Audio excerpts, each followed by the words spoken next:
Awaken Hardest podcast with John White.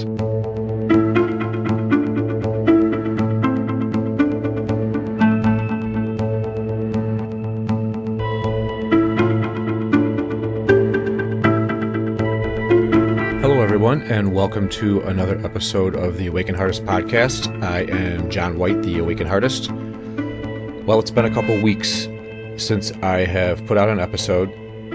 I've had a lot going on. It's the beginning of summer here, and I have been so busy with work and being a dad and gardening and just everything that goes along with the summertime, being able to be outside again, a lot more activities and things to be able to do. But I want to do this episode, I guess, to kind of tell you what's been going on. And I've had this aha moment, a big lesson learned,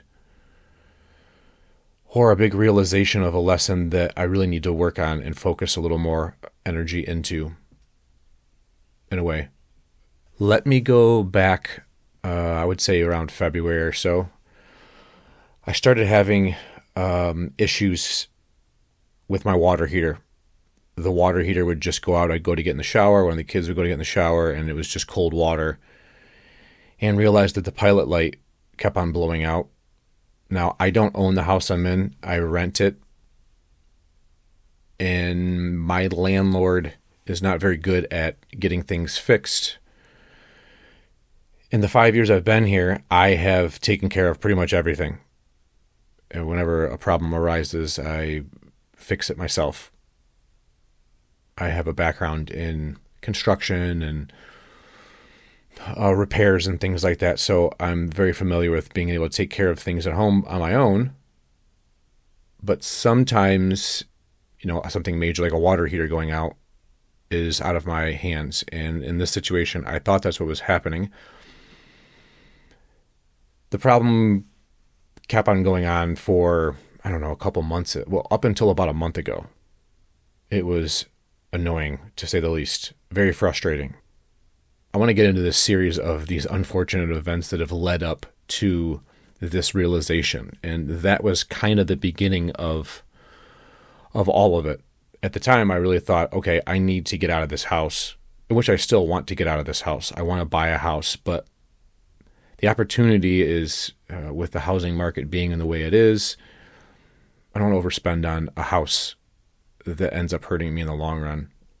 Kind of looking for a decent situation that works for me and the boys, and it doesn't really make sense to move into something and spend tons of money and not getting all that I need. The house I'm in right now provides me and my kids with a lot of the main necessities that we need, that we want.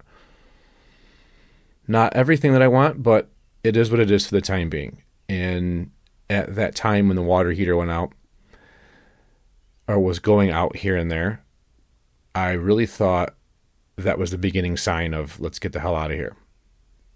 Then we had a storm about a month after that knocked the power out, and went to turn the power back on. Long story short, come to find out that my house, we have railroad tracks right behind my backyard, about 30 yards from the back of my house. And the trains go by like once every night, right around 4 o'clock in the morning or so. And it shakes the whole house, something I've gotten used to. But the foundation on this house is terrible, and it has shifted the house from all the shaking over 50-something years, however old this house is. And what happened is the electrical box in the basement, the shifting of the house pulled the wires a little bit, and there was no connection. So I had to call the landlord, and he had sent a guy out. I was without power for a day and a half. Sent a guy out he ended up temporarily fixing it. And what happened over the next couple of weeks is my power would just randomly, sections of the house would go out until eventually he ended up fixing the box so that now it's fixed properly. Then, during this time period, I had found out that I had been paying for over the past 6 years. Well, no, I'm sorry. Over the past 8 years at my business, I have been paying for my neighbor's gas. And that is a long story. Cutting it short, basically the pipe was spliced at some point in time. He says he didn't do it. I have over $5,000 in heat bills that I paid for his business. So glad that I got that figured out, and it was a bit of a relief. But during that time, I was having tons of problems with my phone connection. Service was terrible, getting a lot of dropped calls. I would have to go out in the middle of winter outside to talk to customers so the phone calls wouldn't drop. Having problems with streaming music and in the shop while I'm working, that was a big problem. I know these sound like a lot of little trivial things, but they all add up. And after a while of dealing with that, I realized, it's time for me to try to figure out how to get some Wi-Fi in here. And I didn't want to have to end up having an extra bill and overhead for my business, but it was something I had to start looking into. Now, during that time, I'm also having issues with my film manufacturer and the film that I use. That is still an ongoing problem, but a huge headache. I deal in warranties. I give out lifetime warranties with my window tint applications. And there was an issue with film in the past that came back where I basically ended up having to do a bunch of free work. That sucked, and still sucks when they do come up. The warranty issues do. But I honor them because I'm about integrity and honesty, and yeah, that's been a big struggle, to say the least. At the same time, my work has predominantly slowed down.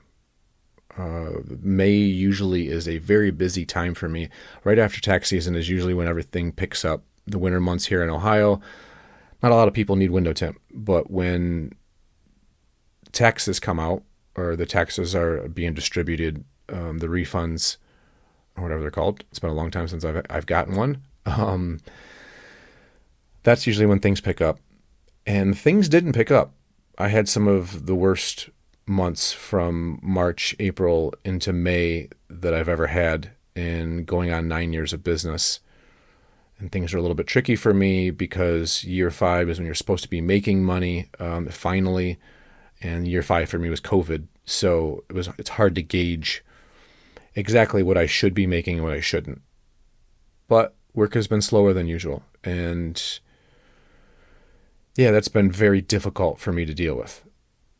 It's one thing to have putting all this energy into my business and making good money, and then for things to slow down where it's scaring me into the point of maybe having to eventually fold the business. That's very difficult for me to think about. Also, when I started the business, there was around 8 window tint shops here in town, and I was the 8th. Now there is double that. There's over 17. And for it being Northwest Ohio, it's not exactly hot here, but for a couple months. So it's really watered down the market for window tinting. And it sucks.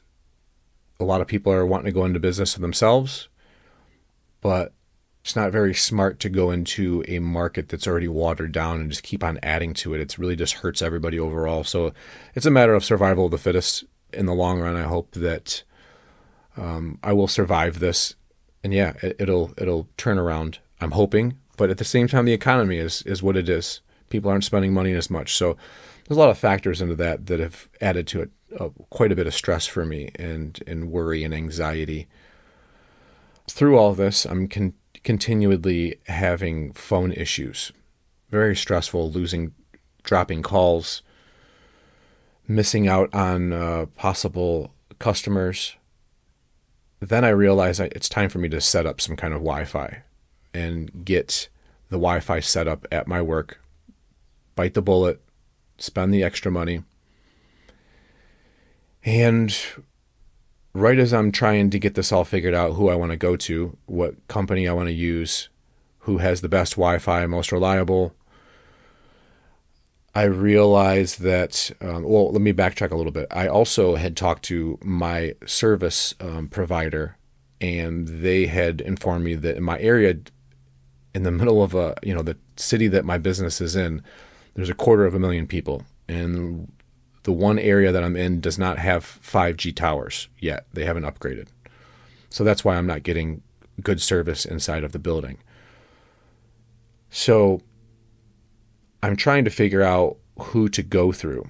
And in this time period, I buy a bunch of tomato plants that I want to put directly into the ground. And I got a couple locations that are perfect for growing tomatoes in my backyard.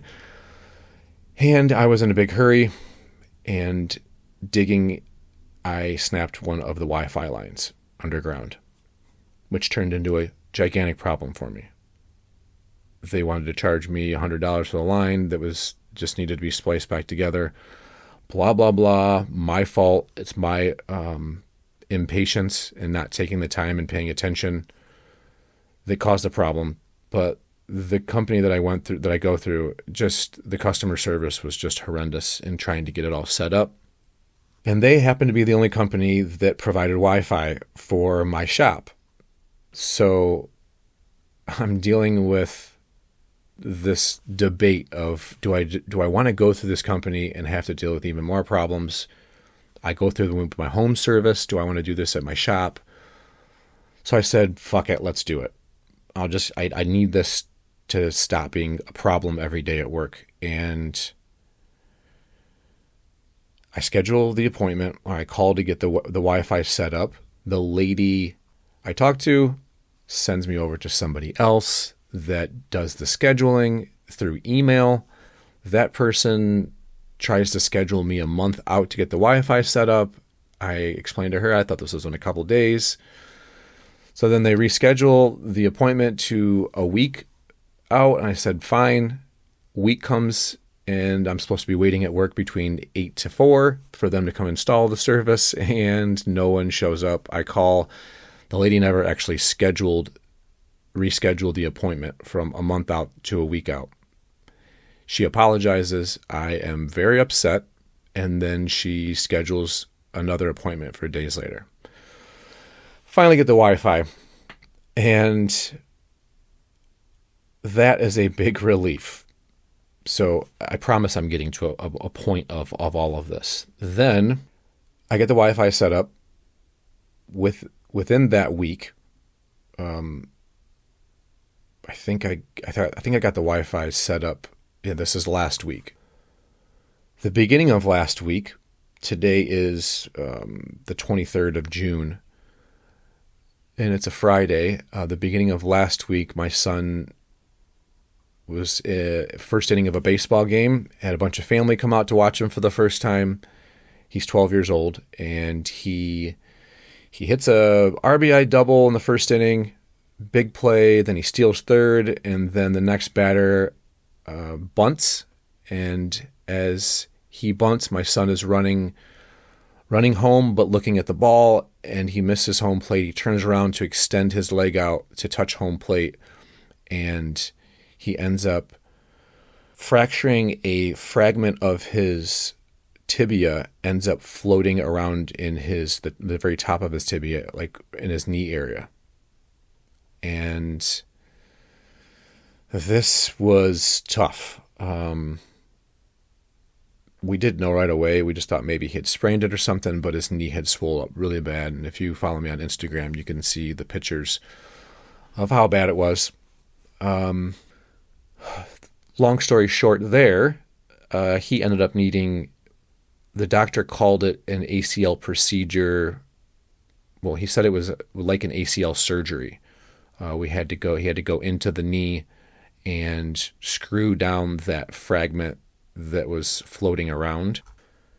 Needless to say, it's been pretty tough, specifically for him, obviously. And my empathy for him in this situation, because his baseball season is over. He's going to miss the tournament. And so many more things. It's the beginning of summer. He's been talking about school being over and how much he's looking forward to being outside and playing. And he's a nature kid. He likes to go exploring, and we like to go down to the river and do different things, different activities that he's just not going to be able to do. But having said that, we will find ways to, adjust to that. And I've ended up finding a lot of different things that we can do where he can kind of get around and still have fun this summer. So I want to backtrack a little bit again and reference back to, I want to say it was about 2 months ago. I don't like to talk about, I'm not going to talk about my relationships and my personal relationships with partners and any relationships I have as far as like intimate relationships go. That's one of my boundaries for this podcast, is to not talk about any of that. A couple months ago, I had this realization of this situation with someone that it brought on a hopelessness for me. I had got I started questioning my belief system because I basically just started questioning my belief system. And with everything that was going on, it seemed like shit was falling apart for me. And for the first time in a long time, I had felt a hopelessness. I was walking around angry and waking up with, it was like a mild depression, I want to say, in a way. I just kind of was going through the motions every day, trying to be happy for my kids. But it had beat me up because the three main things that I want at this point in time in my life, I wanted to own a house by now. Still haven't done that. I'm 43 years old. I'm out of, it's been 2 years since I've been in a relationship, and I needed to do some improvement. I needed to do some work to attract the right person. I thought that I had done that at least a year ago, and I thought I was in the right place, and that hasn't worked out. And the fucking dating scene through apps is just tough, and yeah, it's been difficult. That and the fact that I expected by now to really be killing it at my business. I'm doing well, there's no doubt about that, but I wanted it to be where I've hired somebody and having extra help at my job to be able to do other things, hoping maybe that the podcast could take off. I don't know, any of these little side hobbies I've had, interest of mine to maybe take off as a second type of business, and that just hasn't happened. So these three big things have been, and this is really personal, it's kind of hard to share it, but it all comes back to this big lesson that I've learned. It's just been very difficult for me. And I went into this place of hopelessness. All the while I'm doing this grief podcast that is very difficult for me because I'm speaking about hope. And when you lose somebody, how hope is one of the most important things that you can have to get through that grief. And going through this, midway through this grief podcast that I'm doing, it kind of fucked with me. I kind of lost a direction. And now I see that I kind of see everything big picture. I see after my son gets hurt that I need to slow down. I need to be there for him. And, talking to my therapist earlier, she had brought up a point that in slowing down and being there for him, you're kind of being there for yourself in the past, the part of you that is the child that maybe didn't get that attention. And I'm not trying to get into I'm a victim of my childhood or anything like that, but just being particular. And for me, what that really meant to me was, when I was a kid, there was so much chaos going on. 5 kids, single mom, dad not around. I felt a lot of times when I had something big going on, I didn't want to put that on my mom.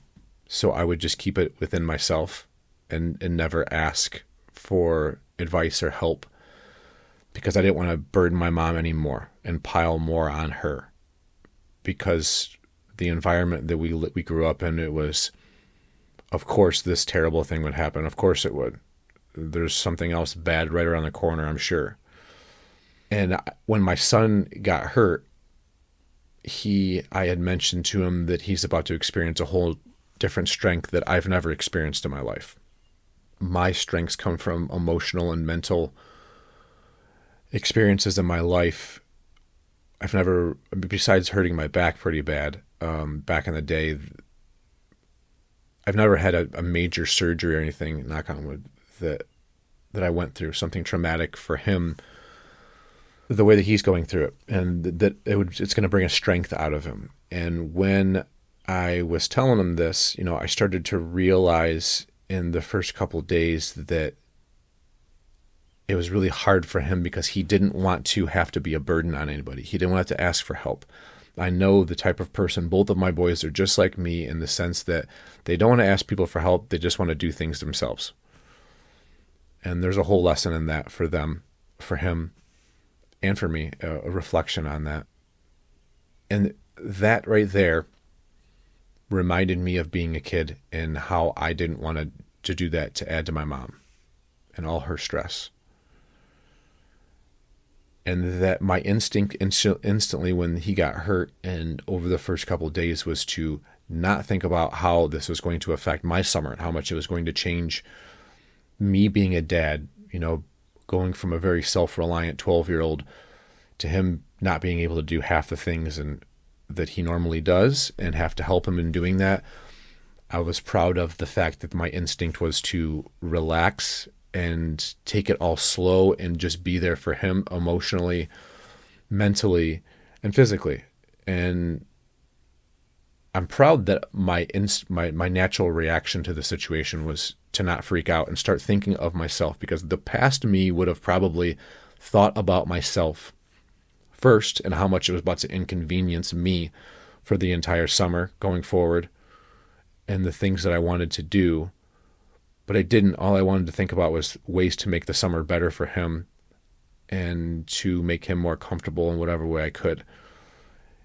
That just shows me the improvement that I've had.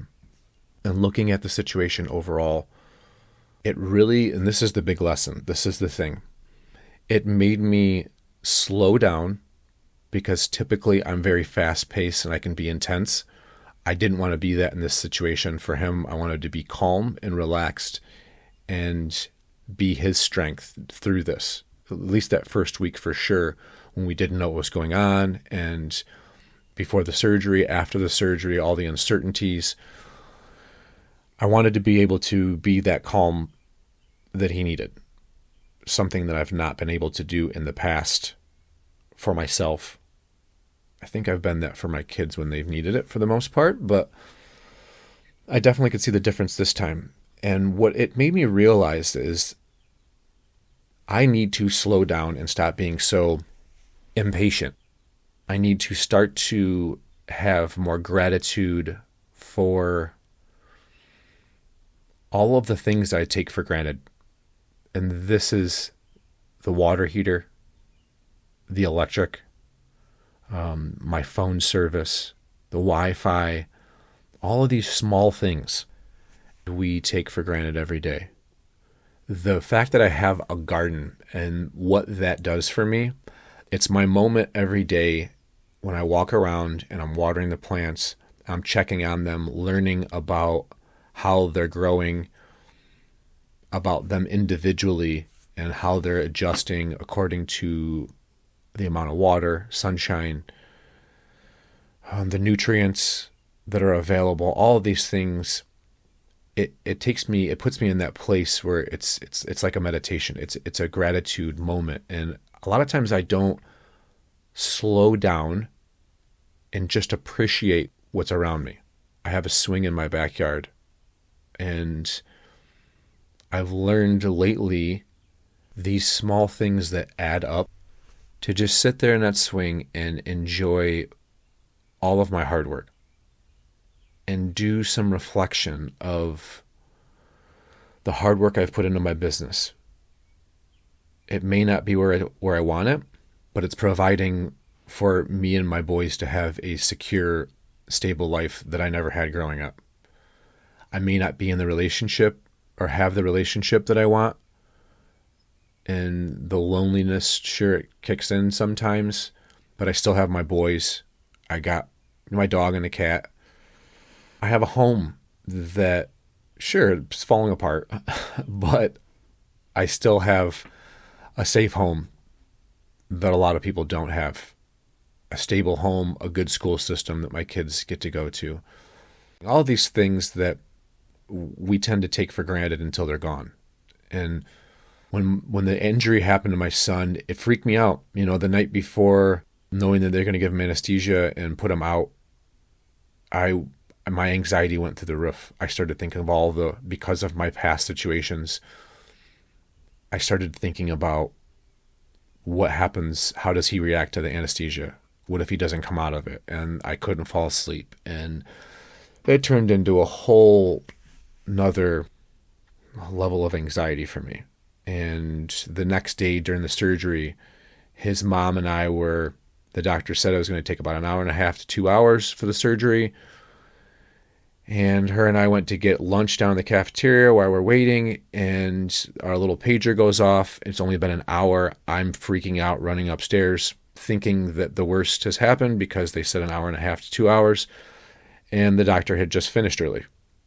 And yeah, my anxiety was through the roof, but it made me realize I'm just so lucky to have them. And it's good to want to have goals and to have more things that help make life funner. Or, you know, for me, it's been, I just wanted to travel. I wanted to have a nice big house where I can do or big yard where I can be able to do all kinds of projects. And I want to travel and see places I've never been able to do that. And I just haven't been able to get there with being a single parent. It's been difficult.